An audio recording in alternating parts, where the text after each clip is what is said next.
Sobat Internet, kembali lagi di channel Farm Project.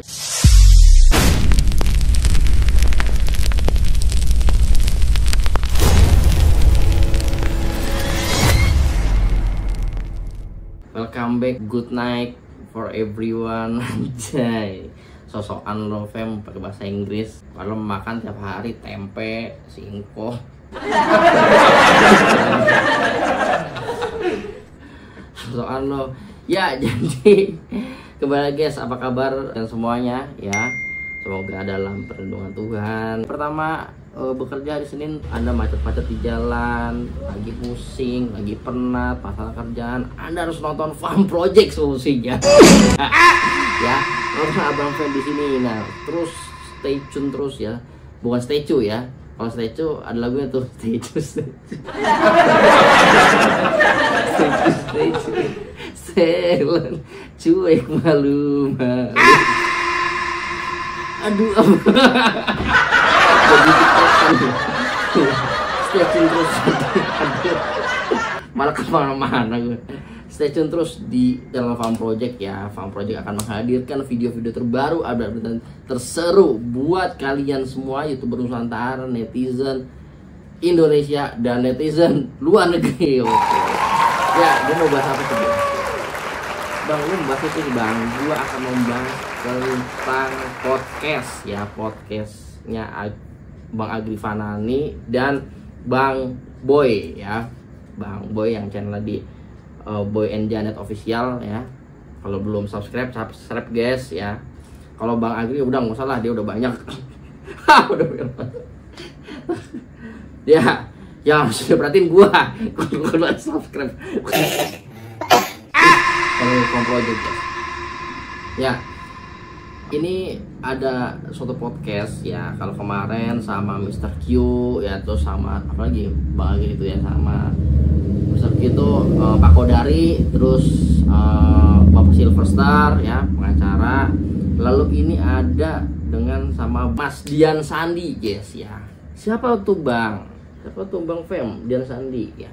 Mas Dian Sandi ini yang pertama kali mengeluarkan ijazah aslinya Bapak Jokowi, yes ya. Kalau misal kalian tahu, nah ini Bang Dian Sandi ini dia sempat viral juga, terus dipanggil Bapak Jokowi juga. Apa yang obrolin pada saat pasti yang pertama minta maaf paling ya, karena kan sebenarnya Bang Dian Sandi ini sebagai pecinta Jokowi gitu ya, harkat martabat harga dirinya sudah diinjak-injak gitu ya, dituduh ijazah Bapak Jokowi palsu, nggak pernah kuliah di UGM. Nah mungkin Bang Dian Sandi ini inisiatif untuk menunjukkan ijazah aslinya guys. Coba gimana keseruannya ya, dan pengungkapan dari si Mas atau apa Bang, udah nggak apa-apa lah ya, masih pundak kayaknya, Bang Dian Sandi ini guys ya. Kita simak videonya dari Agri Fanani ya. Simak videonya, check this out. Bang, luar biasa ya Bang Sandi. Luar biasa nih Bang kita Bang. Ya, bersama YouTuber Nusantara Bang. Siap. Iya. Mantap. Ini Pak Gendut. Sorry, main fisik. Ya kemarin pada main fisik semua, tombel kan? It's okay. Iya. Ya, sudah hadir bersama kita, abang kita yang ya luar biasa, banyak pengagumnya. Halo Boy. Ya, Bang Boy, channelnya Bang Boy Janet ya? Iya, namanya Boy Janet Official. Bang Boy and Janet Official. Ya, pasti nggak asing lagi, dan kalau ngikutin channel Bang Boy juga. Ya. Tapi Bang, hari ini kita nggak kalah seru karena kedatangan tamu yang luar biasa. Siap Bang. Keren banget Ya, keren banget. Susah Bang nyari waktunya Bang. Oh my God. Waduh, antriannya panjang banget. Nggak begitu, cuman karena saya kan sering keluar daerah. Bang, waiting list ya, tanya wah. Nah, hari ini di salah satu TV swasta 1, TV swasta 2, TV swasta 3. Enggak begitu, itu enggak begitu. Antri luar biasa. Ya, sekarang kita dapat waktu sama Bang Sandi. Ya, siap, Bang. Kita akan bongkar habis. Bongkar habis. Yang selama ini menjadi isu nasional, mungkin global kali ya. Sama internasional. Internasional ya. Kita udah bawa ide ke internasional. Iya. Kita bongkar isu internasional, nggak lagi Indonesia atau nasional bersama Bang Sandi. Bang Sandi, Iya, Bang. lumayan sibuk ya setelah peristiwa ini. Seperti apa, Bang? Bukan sibuk sih sebenarnya, karena saya kan bukan tinggal menetap di Jakarta. Iya. Saya tinggal itu sebenarnya di Banjarbaru, Kalimantan Selatan. Sementara orang tua saya di Lombok. Jadi bukan sibuk yang ke TV-TV, sibuk ke sana kemari. Harus ke istri, harus ke orang tua kan. Iya. Gitu aja. Tapi expect nggak akan seperti ini dampaknya akibat tweet itu? Sedahsyatnya sih enggak. Cuman saya pasti tahu dia akan memasuki ruang pro kontra yang cukup besar. Oh, udah bisa garing dari awal. Sudah saya dari awal. Oh, oke. Karena begini Pak, saya tidak pernah melihat berkas yang berbentuk yang seperti yang saya posting itu, hanya selain yang ada di monitor di UGM. Jadi ketika dia ditampilkan pasti rame gitu aja saya mikirnya. Awalnya cuma itu doang ya? Cuma itu doang, tapi kan saya tidak menyangka itu kemudian akan menjadi bahan di teman-teman sebelah untuk dianalisa, untuk diuji forensik apa segala macam kan. Saya tidak pernah menyangka itu. Bahkan menimpa banyak isu-isu yang terkini ya. Nah, kalau itu saya nggak ngerti. Semua itu terpendam semua dengan isu ini. Keren sih. Iya, yang isu yang lainnya, ya Hasto aja udah tenggelam juga tuh. Padahal itu perlu dikawal juga oleh Betul. masyarakat ya. Harus. Masyarakat juga pengen tahu ya Bang ya. Betul. Itu kalah Bang. Itu nanti kalau masuk ke teori konspirasi, jangan-jangan saya masuk bagian itu. Padahal enggak sama sekali. Betul harus klarifikasi. Iya, kita curiga ke sana loh Bang ya. Wah, ini bagian dari konspirasi. Jangan Jangan-jangan saya bagian dari konspirasi kan dianggapnya. Nggak Enggak, mungkin karena bercanda. dari PSI Bapak ya. Ya, Mas Andi dari PSI, jadi nggak mungkin dong Ratu Visi. Iya. betul. Saya kan di PSI kan sudah lama, bertahun-tahun kan. Sejak saya pindah dulu dari partai yang sebelumnya itu dari tahun 2021. 21. Saya caleg PSI juga kemarin ya. Walaupun belum beruntung ya Bang ya. Bang udah dipanggil kemana aja? Ke KUA udah dipanggil belum? Sudah kebetulan kemarin saya masih pengantin baru ini Bang. Ini yang nggak dibuka di tempat lain. Di YouTube Nusantara kita buka. Nggak perlu kita bahas pengantin baru aja. Kita bahas.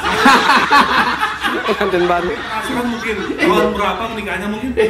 Bulan kemarin. Baru kemarin Bang. Tanggal 23 Februari saya akad. Ini acara adatnya belum selesai nih di Lombok. Wah, Ini hadiah pernikahan bekas tadi. Hadiah pernikahan buat Pak Jokowi. ini mengganggu bulan madu dong. Sebenarnya sih enggak. Iya. Karena kan udah berjalan hampir sebulan baru isu ini muncul tanggal 1 April itu. Keganggu nggak Bang dengan peristiwa ini Bang? Apalagi pengantin baru tidak tinggal di Jakarta, harus mondar-mandir. Enggak terganggu, bahkan istri saya mendukung. Oh ya. Oh. Karena kan kita berada di pihak yang benar. Nah, Iya. itu dia. Kalau setuju. versi keluarga lah gitu kan, Iya. orang tua saya mendukung, makanya saya nggak ada ketakutan sama sekali untuk menghadapi siapapun gitu loh. Iya. Di dalam persoalan ini kan bukan hanya persoalan ijazah palsu Pak. Di situ ada harkat martabat orang loh. Yes. Nggak boleh juga itu. Presiden lagi. Betul. Presiden Setuju. lagi ya. Ya, dan notabene Presiden ke-7 ini Yang dicintai rakyat. beda dengan yang sebelum-sebelumnya. Respect. Dan ini yang memang harus mendapat perlawanan sih. Iya. Salah satunya nih ikon perlawanan. Nggak lah Bang. Kalau dari sisi keilmuan kan nggak sanggup lah kita kan menghadapi mereka itu. Ya tapi kan memang kan apa sih tadinya awal-awalnya itu kok kemudian ada niat untuk memposting itu kan berarti kan memang pengen menjelaskan atas isu-isu yang berkembang liar itu atau seperti apa? Iya betul Bang. Kalau kita lihat kronologi dari peristiwa ini kan udah bertahun-tahun Bang. Iya. Bahkan Iya. kita bisa katakan ini mau sewindu ini, Yes. bentar lagi. Yes. Mereka menawarkan satu konsep, satu pola, satu pendekatan itu yang kalau menurut saya tidak mudah untuk dibantah Bang. Kalau kita gabungkan 3 orang, misal Dr. Tipa, Pak Rismon, terus sama Pak Roy Suryo, ini gabungan 3 ahli yang plastik aja bisa jadi kaca Bang. Iya. Ini kalau mereka yang menjelaskan, Iya. kalau mereka menganalog itu, ini meja bisa jadi meja plastik, walaupun meja besi sama kayu. Kalau mereka yang menjelaskan, karena mereka memiliki kemampuan yang luar biasa. Saya jujur mereka pintar. Hanya saja di dalam persoalan ini kan, pinternya nggak dipakai yang benar. saya tidak ngejudge seperti itu. Hanya saja di dalam persoalan ini kan harus ada tawaran pendekatan yang berbeda. Kalau ada yang mengatakan misal Pak Roy Suryo itu kita dengan gunakan ini, maka ini sudah pasti palsu gitu. Kalau Dokter Tipa dengan rahang apa segala macam, ini udah pasti yang ini misal. Atau Dokter Rismon misal atau Pak Rismon menggunakan keahlian beliau ya dengan menggunakan satu pendekatan forensik gitu, melihatkan PON apa segala macam, maka ini sudah dipastikan tidak benar gitu. Saya melihat persoalan ini berlangsung lama Bang, dan itu mereka tidak mendapatkan satu perlawanan yang bukan seimbang dalam arti keilmuan ya, tetapi secara argumentasi seimbang. Mereka ini kan pinter, narasinya bagus, akhirnya kan masyarakat jadi percaya Bang. Kalau disurvei pada bulan Maret, jangan-jangan 50% masyarakat Indonesia sudah percaya itu ijazah palsu. Nah, lalu saya masuk seperti yang sudah saya sampaikan pada kesempatan yang lain, bahwa saya menawarkan satu konsep, membuka satu kebenaran yang berbasis pada peristiwa masa lalu dengan pendekatan sejarah. Kalau mereka menggunakan teknologi saintifik, sementara ini yang kita persoalkan ini adalah sesuatu yang akan memiliki keputusan dari sisi hukum, maka saya menang 1-0 Bang. Kenapa? Karena saya mengkolek orang-orang manusia ini Bang, yang bisa disumpah berdasarkan agama masing-masing, disumpah di bawah Alkitab, disumpah di Al-Quran. Sementara kalau mereka menggunakan saintifik seperti pengakuan misal Pak Rismon ataupun Pak Roy Suryo, peneliti bisa salah, ya kan? Hasil saintifik mereka bisa keliru, kan itu diungkapkan secara terbuka oleh mereka. Artinya mereka pun sendiri tidak berani mempertanggungjawabkan itu, apalagi sampai disumpah di bawah Al-Quran atau di bawah Alkitab gitu. Dia nggak berani lah. Langsung mati dia mah. Kalau saya tanya abang sekarang ini, misalkan abang menguji sesuatu lewat HP, abang sendiri tidak cukup yakin dengan itu. Abang berani nggak disumpah di bawah Al-Quran? Pasti nggak berani. Ya kan nggak berani. Nah, sayangnya ini lawan mereka ini adalah manusia Bang, orang masih hidup. Sekarang UGM dipanggil oleh pengadilan, berani nggak bersumpah Anda bahwa ini asli? Berani mereka. Ya, ditanyalah teman kuliah Pak Jokowi, berani nggak Anda disumpah? Kan ini menjadi saksi. Ya berani mereka bilang. Kan itu sudah terbuka, mereka ungkap lewat podcast apa segala macam. Ya kami siap dibawa ke pengadilan, artinya siap juga disumpah di bawah Al-Quran atau di bawah Alkitab atau di bawah agama kitab masing-masing itu Bang. Makanya saya agak happy gitu loh maju ke dalam pertarungan itu. Bukan artinya saya mau mendiskreditkan, apalagi kita tetap hormat pada keilmuan mereka. Tetapi kalau persoalan ini nggak mundur saya. Aku nggak hormat, terus terang aja. Tapi kalau disebut abang sebagai simbol perlawanan, terlalu berlebihan kok menurut saya. Memang di timeline sosmed orang pertama saya lihat cuma abang loh. Iya loh. Yang bisa ngomong berhadapan dan berhasil berdiri sendiri gitu loh untuk mengkonter semua omongan mereka. Itu bagaimana keren banget sih. Saya sih menyerahkan semua ke publik Bang ya, ke netizen seperti apa penilaian mereka. Saya datang, saya orang dari desa dengan polos-polosan. Saya berdasarkan yang tadi saya sampaikan itu cerita-cerita masa lalu yang memang memiliki basis data dan fakta yang jelas, itu yang saya sampaikan ke mereka. Persoalan masyarakat menilai, kemudian ada netizen mungkin yang mengatakan saya sebagai ikon perlawanan, ya saya juga gimana gitu ya Bang ya. Terima kasih. Hari ini itu abang 1 lawan 10-nya itu mereka. Hari ini. Nanti setelah tersangka, ya abang udah mulai meningkat tuh. 1 ya lawan 1000. Vonis, setelah vonis nih Bang. 1 melawan 16% dan 24%. Nah, itu kalau nyalek. Itu kalau nyalek saya udah lolos itu. Saya kan benar ini ya. Kalkulasinya seperti itu. Kalau nanti vonis ya dan dia dinyatakan bersalah, I don't know, mungkin 12 tahun atau tambah lagi 8 tahun, tambah lagi 6 tahun karena berlapis gitu ya. Pasalnya banyak yang dilaporkan Pak Jokowi itu. Karena berlapis gitu ya. Ya abang menang seorang diri Sandi ya melawan 16% Bang. Dan 24%. Dan 24% Bang. Iya. Angka 58%. Saya sih tidak berekspektasi terlalu tinggi. Peristiwa ini mengantarkan saya bisa bertemu dengan Pak Jokowi, itu sesuatu yang luar biasa bagi saya. Karena Pak Jokowi ini kan orang yang kita semua lah, yang kita semua sayangi kan. Kita melihat beliau itu diperlakukan seperti itu, kita nggak terima lah. Lebih-lebih seperti yang sudah saya sampaikan Bang, saya ini orang Lombok. Lombok itu Pak Jokowi itu nggak perlu menang Bang, ya kan? 2 periode nggak menang. 2 periode Bang, di bawah 30% loh. 2 periode itu, tapi beliau itu nggak pernah putus perhatiannya terhadap NTB. Di zaman Pak Jokowi lah dibangun gila-gilaan infrastruktur apa segala macam, sampai kita memiliki yang namanya sirkuit internasional itu Bang, Mandalika. Bendungan tuh banyak banget lah. Nah, itu yang membuat kita itu ya janganlah seperti apapun pro kontra kita terhadap kepemimpinan Pak Jokowi pada masa lampau, tetapi penghargaan kan harus tetap ada. Itulah kesimpulan gue. Setuju. Boleh dia ahli, boleh dia doktor, Ya. boleh dia profesor, tapi mata hatinya buta. Buta kan? Buta bang, serius. Gue simpulin begitu aja, buta itu. Loh, fakta-fakta yang bisa kita lihat dengan kasat mata nggak bisa dilihat, ya. Kemudian dia yang nggak pugu begini diurusin, kemudian juga faktanya itu juga salah, kan luar biasa ini. Betul. Jadi nggak respect sih bang, nggak perlu juga dihargain sih bang. Tadi karena tadi sempat nyinggung Pak Jokowi, mungkin bisa di-spill ke pemirsa mungkin Apa itu? Lebih dalam mengenai pertemuan dengan Pak Jokowi. Yang kemarin. Iya, boleh dibocorin nggak ya? Iya. Yang boleh dibocorin aja. Yang enggak, sepakat. Yang enggak nanti kita off air aja. Ya tentu masyarakat kita juga kan pasti tidak bodoh ya bang ya. Masa sih minta maaf sampai 1 jam? Kan nggak mungkin gitu. Emang bilang maaf pak gitu.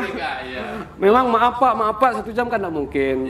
Ya tapi sama seperti abang tadi, ada yang boleh diceritakan, ada yang tidak gitu kan bang. Yang pertama-tama itu waktu saya masih di Jakarta, itu jam berapa ya pengumuman baris krim itu? Cuman saya ingatnya itu sore pak. Oh iya, itu abang dalam perjalanan ke? Masih di Jakarta malah. Oh masih di Jakarta. Masih Pada di saat pengumuman baris krim. Masih pengumuman baris krim itu masih Jakarta. Oke. Nah begitu sudah final, kan banyak juga teman yang mengucapkan selamat. Selamat dalam konteks bahwa saya tidak menyebarkan hoax, bukan pada konteks bahwa Pak Jokowi benar atau itu salah gitu, bukan itu konteksnya, bahwa saya tidak menyebarkan hoax. Artinya yang saya posting itu asli kan begitu bang. Lalu saya berangkat ke Solo, itu kan waktunya hanya 1 jam bang. Nyampe lah saya di Solo, kebetulan kita pakai tiket yang GoSo gitu. Tiket yang langsung tag. Begitu nyampe di sana, perjalanan ke rumah Pak Jokowi cuma sebentar bang. Iya, deket sih. Dekat. Saya cuman 15 menit. 4:30 kayaknya udah sampai jauh Solo itu. Itu kan ada masyarakat di situ yang sedang menunggu. Nah saya dari perjalanan itu sekitar jam 5 di rumah Pak Jokowi itu, sekitar jam 5 itu masyarakat masih di sana. Kalau saya lihat sih itu ada ibu-ibu ya, awalnya ibu-ibu, tapi menjelang malam itu, menjelang mau maghrib kalau nggak salah, ibu-ibu itu udah nggak ada, atau masyarakat, kita bilang masyarakat yang menemui Pak Jokowi itu sudah tidak ada. Nah, nggak enak juga kan dalam kasus yang sedang seperti ini, terus saya dilihat oleh orang-orang untuk menemui Pak Jokowi. Nanti dikiranya saya bersekongkol lagi kan, cari pembelaan apa segala macam.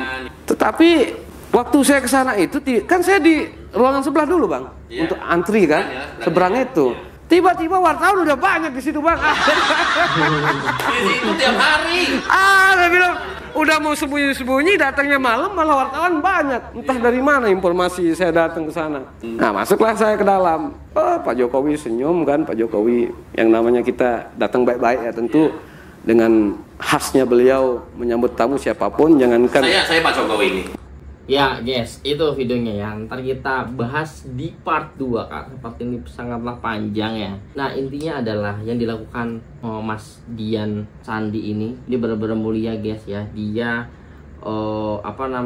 melawan rasa ego, rasa takutnya. Karena dia benar jadi dia tidak takut. Dan dia juga disupport oleh keluarganya. Ya bahwasanya dia mempunyai keberanian untuk nge-tweet dan mengupload di media sosial, masalah Twitter ya, diupload videonya, fotonya ijazahnya Bapak Jokowi, dan banyak menuai pro kontra ya, dan lebih banyak si pro-nya gitu ya, kalau nggak salah untuk pro kepada Bapak Jokowi. Nah setelah itu dia juga berstatement ngomong di media sosial, dan ada beberapa yang di pihaknya si Roy CS dengan nantangnya bahwasanya ini nih orang seperti ini ya, sama Mas Dian ini yang bukan respect lagi ya guys, acungin jempol karena dia sudah bisa menepis, bukan melawan hoax lagi, menepis segala yang menjadi isu-isu berita-berita miring tentang Bapak Jokowi, dia tepis semuanya ya dalam satu tweet dan satu statement pada saat dia nampil di media sosial seperti itu guys ya. Intinya ya bagi kalian quotes hari ini, bang kata-kata hari ini dong.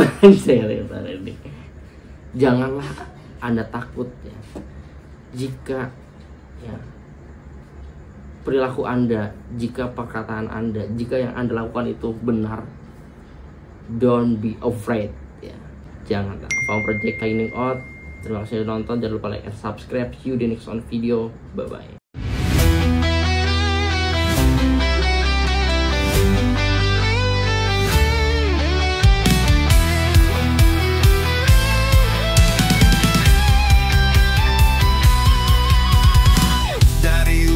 Sampai ke timur, suara jujur kini bergema. Bukan cuma cari viewer, tapi kebenaran yang utama. Opung Parbelat kasih fakta, Agrifan Nani pun semua nyata. Vicky Himpong jangan lupa, Blacker Majenang pencipta lagunya. Kami adalah YouTuber Nusantara, bersatu untuk lawan hoax bersamaan. Tak gentar terus berkabar untuk bangsa demi masa depan Indonesia.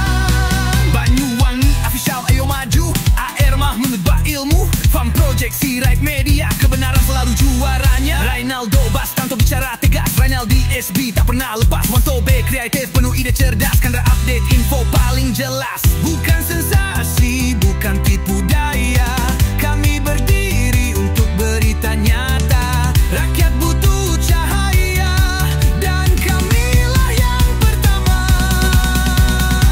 Oh, kami adalah YouTuber Nusantara, bersatu untuk lawan hoax bersamaan. Tak gentar terus berkabar untuk bangsa demi masa depan Indonesia.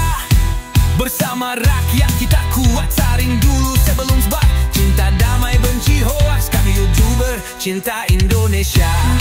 Kami Jokowi lovers, bersama